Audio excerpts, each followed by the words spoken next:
So having that alignment, I think, is definitely important. And when I kind of moved on from Marketo and moved into consulting, there were teams, and I was really surprised when I got into it. I was like, wow, there's a lot of teams that are not even aligned on what Hmm. their business goal is, right? They don't, from a demand gen perspective, they're like, well, we're trying to, boost up our MQL numbers. So we're going to, create nurture programs, or we're going to do a bunch of content syndication or digital programs.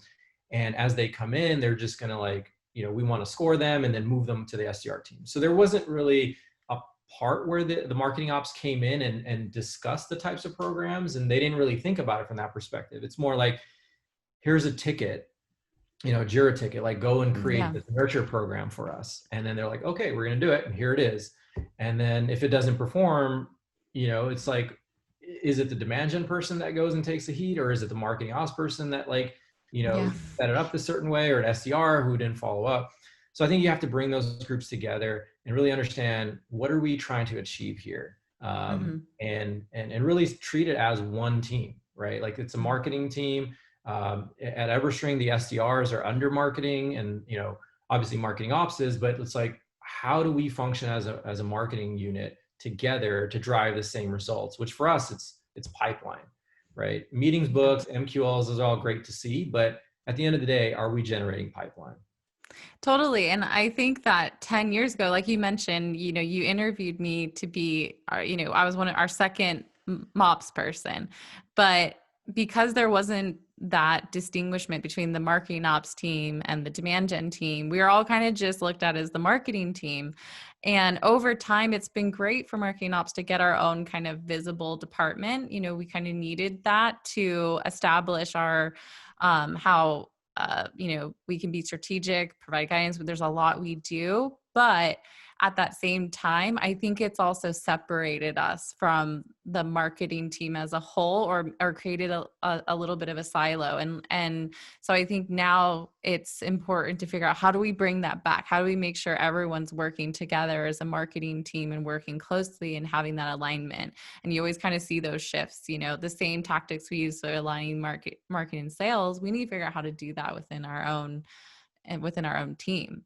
And I think that, we'll talk about it later, but I think you're doing that a bit at Everstring right now, and like you said, working as one team. So I think, is there any more like downfalls that you can talk about, maybe with when there is an alignment that you've seen?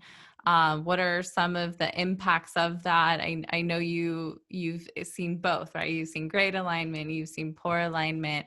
What are some of those, downfalls or impacts on, pipeline generation when there is an alignment?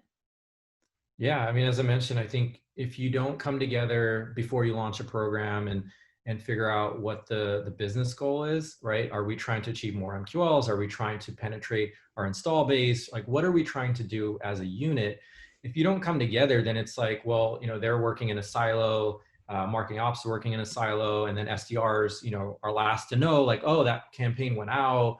Why is this MQL on my desk? Like, what do I do with this, right?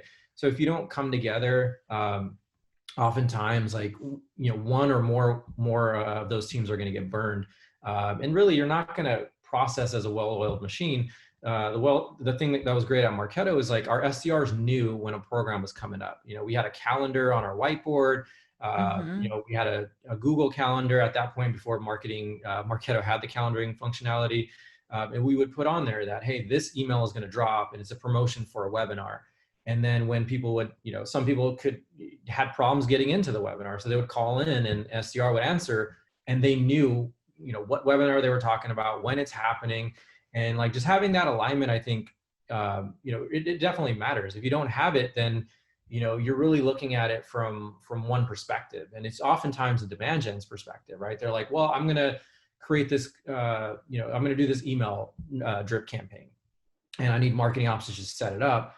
But if that, goes out and nobody understands what's going on with it, who it's meant for, and what the follow-up script's going to be. Because if the SDR is answering emails or answering the phone blindly, your company's going to look stupid.